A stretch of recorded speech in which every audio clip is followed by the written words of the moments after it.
चलिए, ये तो हो गया आज के सारे प्रिफर्ड आइडियाज। अब बढ़ा जाए आज के इंटरेस्टिंग खबरों वाले स्टॉक्स की तरफ। इस बीच कल जो मोमेंटम वाले स्टॉक्स थे वो भी पैनल के साथ हम लोग डिस्कस करते चलेंगे। हर्षदा आपको आपकी स्क्रीन पर रेडी नजर आएंगे। हर्षदा हाय, गुड मॉर्निंग। शुरुआत बजाज ऑटो के साथ। जी हाँ, बजाज ऑटो बायबैक का इंतजार था और पिछले हफ्ते से ही हमने देखा, जब से वो बायबैक का अनाउंसमेंट आया था स्टॉक आसमान छू रहा था। तो 10,000 रुपए प्रति शेयर पर कंपनी बायबैक करेगी।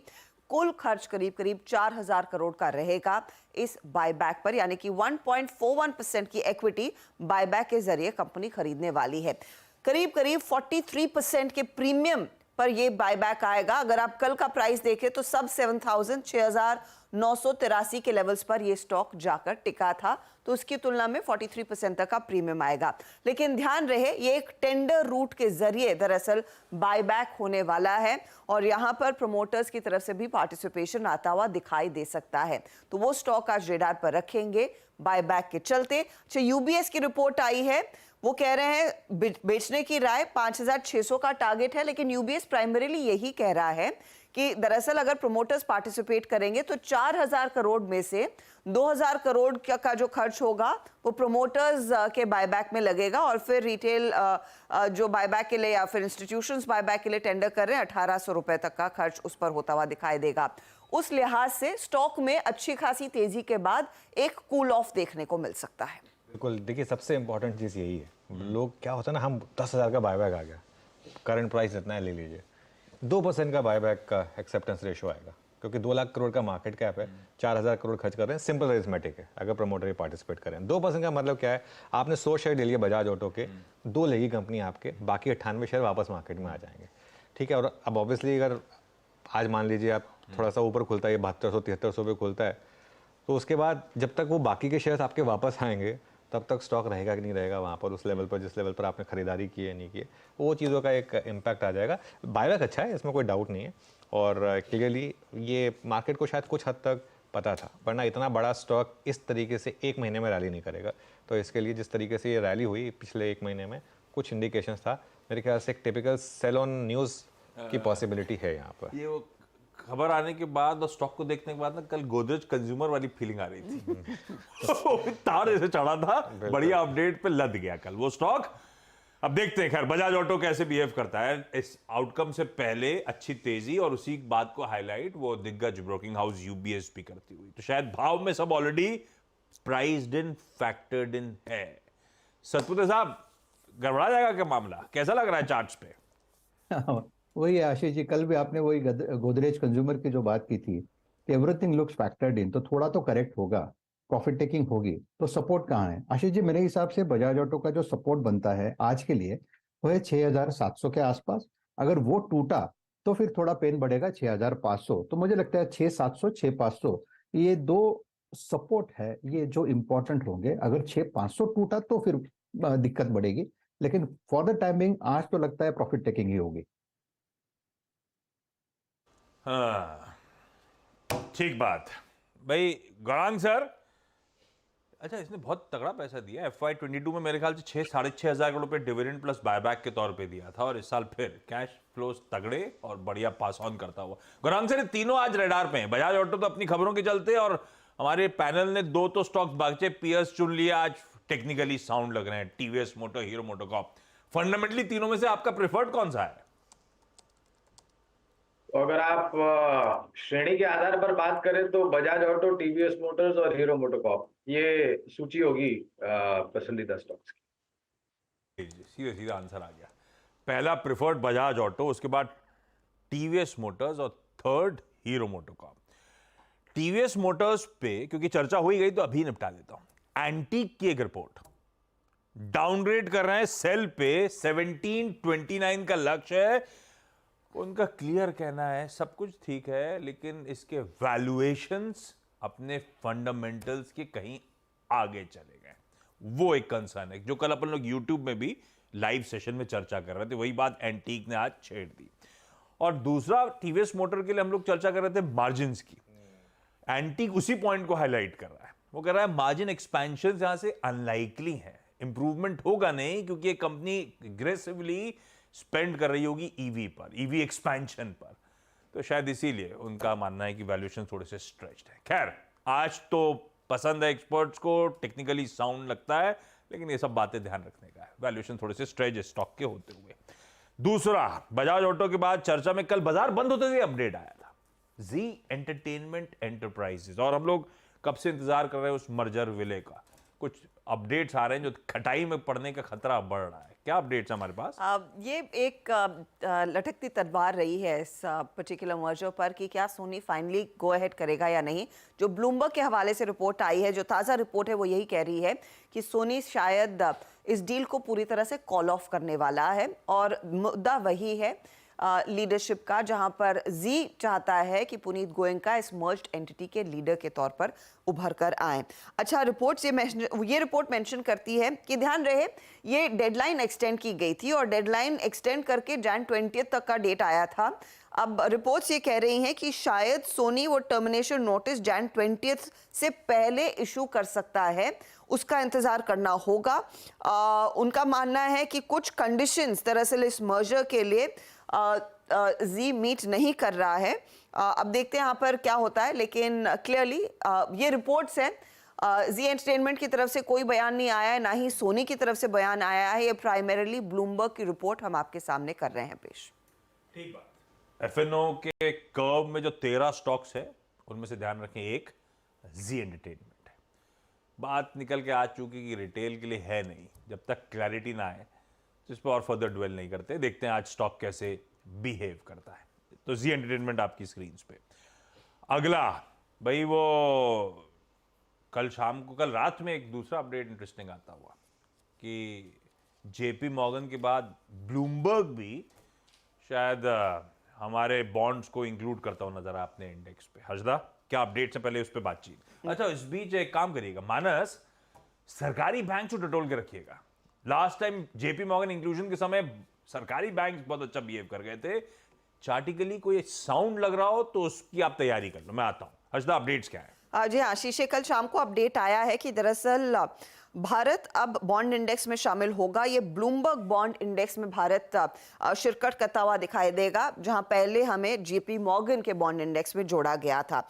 अब टाइमलाइन है कि भारतीय बॉन्ड्स 5 महीने में एक फेजेस में, चरणों में दरअसल इंट्रोड्यूस किए जाएंगे। सितंबर 2024 यानी कि इसी साल सितंबर से 20% के साथ निवेश की शुरुआत होगी, और फिर धीरे धीरे करके over a period of 5 months ये बॉन्ड इंडेक्स में बड़ा इंक्लूजन आता हुआ दिखाई देगा। जैसे अनुज भी पहले मेंशन कर रहे थे कि रिपोर्ट्स मेंशन कर रही हैं कि बॉन्ड इंडेक्स में शामिल होने के बाद करीब 2 से 3 बिलियन डॉलर तक का मनी फ्लो दरअसल भारत में आता हुआ दिखाई देगा, और क्लियरली एक बड़ी प्राथमिकता मिल रही है भारतीय इकोनॉमी को, भारत की अर्थव्यवस्था को, और उसके लिए एक बड़ा सिग्नल है, और इसीलिए सारे बैंकिंग स्टॉक्स भी उस लिहाज से आप रेडार पर रखें।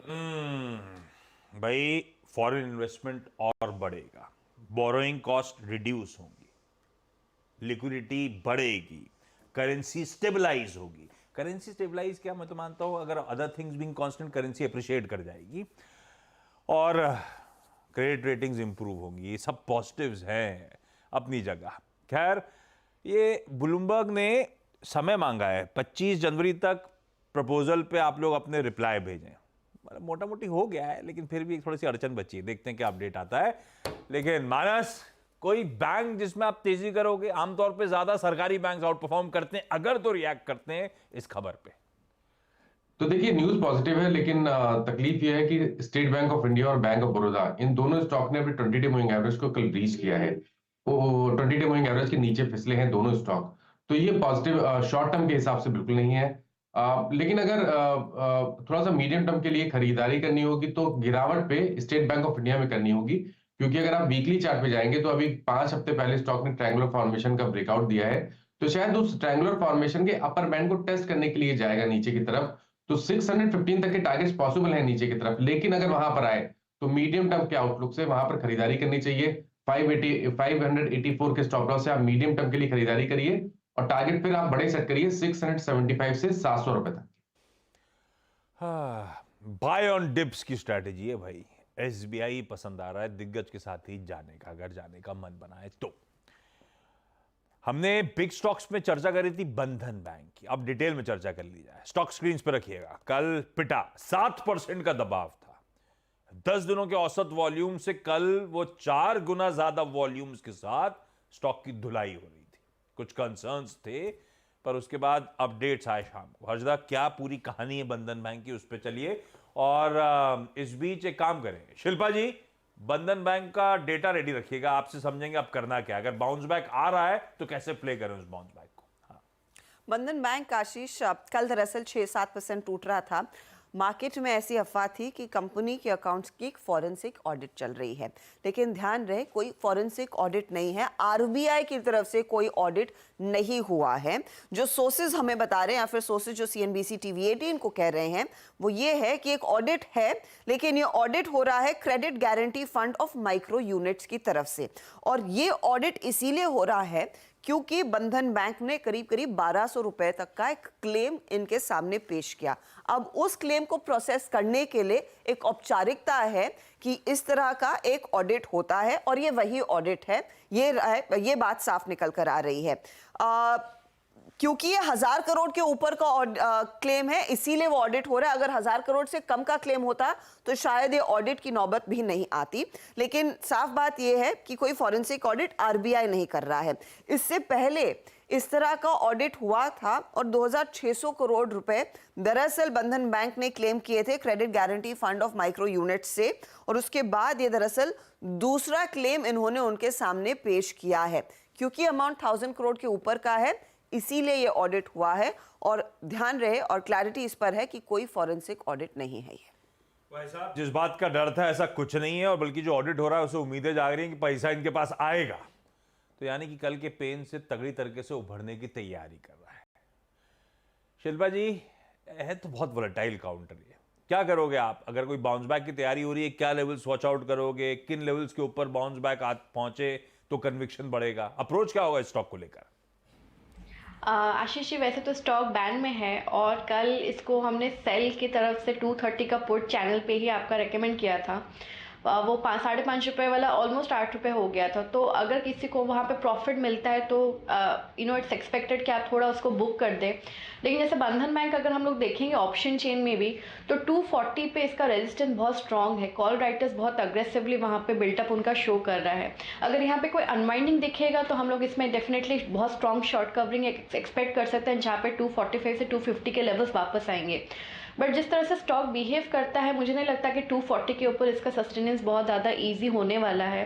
तो अगर ये गैप अप से खुलता है तो थोड़ा वेट कीजिए 240 के ऊपर सस्टेन करता है या नहीं, थोड़ा वेट वॉच आउट करने के लिए। अगर करता है then look for targets of 250, otherwise वो वापस एक बहुत ही अच्छा सेल बन जाएगा, जहाँ पे आप 240 242 के स्टॉप लॉस से इसमें सेल कर सकते हैं फॉर टारगेट्स टिल 230 225 ऐसे।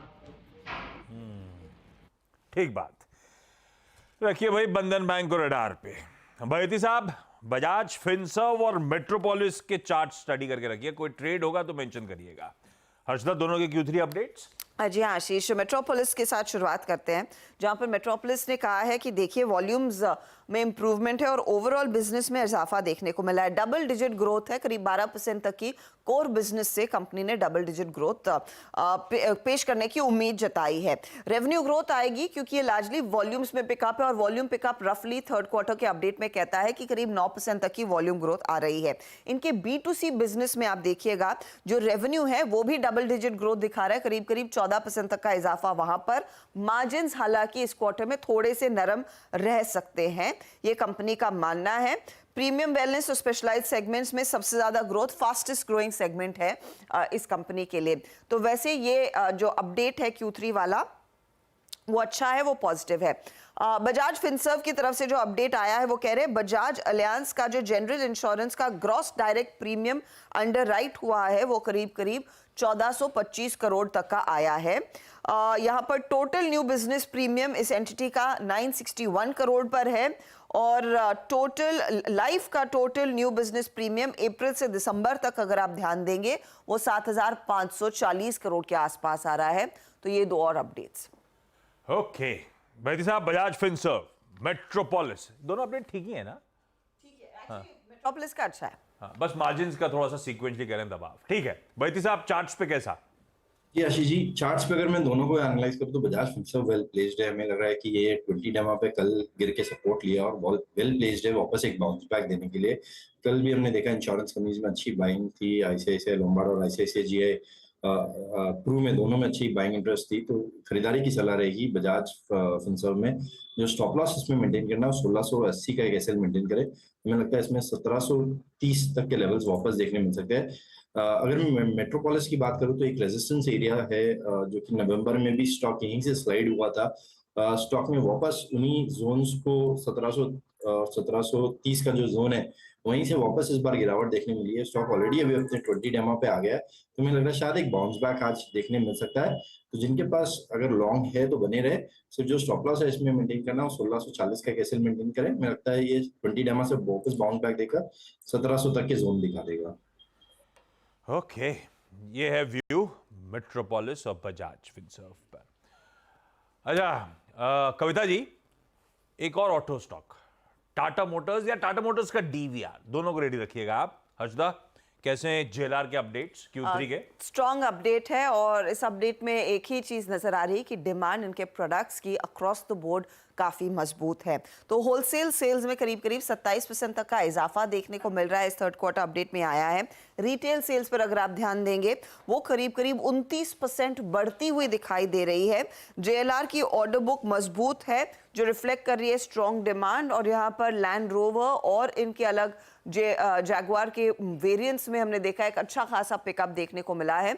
इसीलिए मॉर्गन स्टैनली भी बुलिश है, 890 का टारगेट दरअसल दे रहे हैं ओवरवेट की रेटिंग के साथ।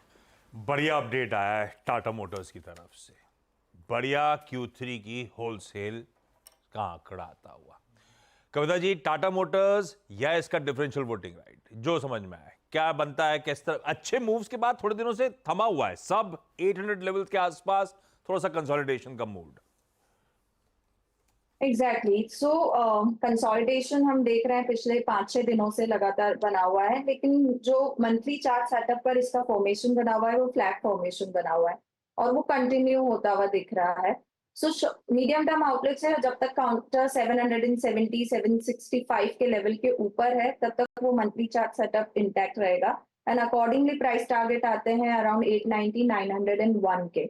सो मुझे लगता है कंसोलिडेशन से काउंटर जैसे ही बाहर निकलेगा जो कि 804 का लेवल है, उसके बाद एक अच्छे मूव बनते हुए दिखेंगे। इंट्राडे के लिहाज से अगर निकल पाता है आज तो 830 840 की तरफ बढ़ता हुआ दिख सकता है। In that case stop loss day traders को मेंटेन करना चाहिए 770 का। भाई साहब, फंडामेंटली भी टेक्निकली भी साउंड और अपडेट्स अच्छे आते हुए Q3 के जेएलआर की तरफ से। इवन ऑर्डर बुक की जो बात कर रहे हैं वो भी आउटलुक बढ़िया नजर आता है। अब एक काम करा जाए, क्विकली बाकी सारे इंपॉर्टेंट स्टॉक्स की न्यूज डिस्कस कर लें। हर्षदा, बचे कौन से? एक QIP आया है कैपेसिटी इंफ्रा का, ये लॉन्च हो चुका है। फ्लोर प्राइस करीब 264 रुपीज है। करीब करीब कल की क्लोजिंग प्राइस के सामने 4% का डिस्काउंट मिल रहा है। बोर्ड 200 करोड़ पहले अप्रूवल ले चुका था मई के महीने में फंड रेज के लिए, अब ये QIP इन्होंने दरअसल किया है लॉन्च। और फार्मा तेलंगाना की यूनिट को दरअसल US FDA से वॉलंटरी एक्शन इनिशिएटेड का ये स्टेटमेंट आ चुका है, तो वो फिलहाल आपके लिए एक अपडेट औरो फार्मा की तरफ से आता हुआ। BEML आप रेडार पर रखेंगे। कंपनी को मिनिस्ट्री ऑफ डिफेंस से करीब 330 करोड़ का ऑर्डर हाथ लगा है। ये ऑर्डर दरअसल मैकेनिकल माइनफील्ड मार्किंग इक्विपमेंट के लिए कंपनी बैक कर चुकी है और इसकी जानकारी हमें मैनेजमेंट पिछले हफ्ते दे भी रहा था। GSFC ने बड़ौदा के फर्टिलाइजर नगर में एक अमोनियम सल्फेट का प्लांट कमीशन कर दिया है। यहां पर कैपेसिटी इनकी 1,32,000 मेट्रिक टन होगी अमोनियम सल्फेट की, इस पर्टिकुलर प्लांट के कमीशन होने के बाद। GMDC को एनवायरमेंट नॉड मिल चुका है। दरअसल सुरखा की एक लिग्नाइट माइन में कैपेसिटी एक्सपेंशन की यहां पर कंपनी प्लान कर रही थी और वो दरअसल अप्रूवल आ चुका है। तो एग्जिस्टिंग कैपेसिटी जो 3 MTPA है उसे बढ़ाकर 5 MTPA की जाएगी।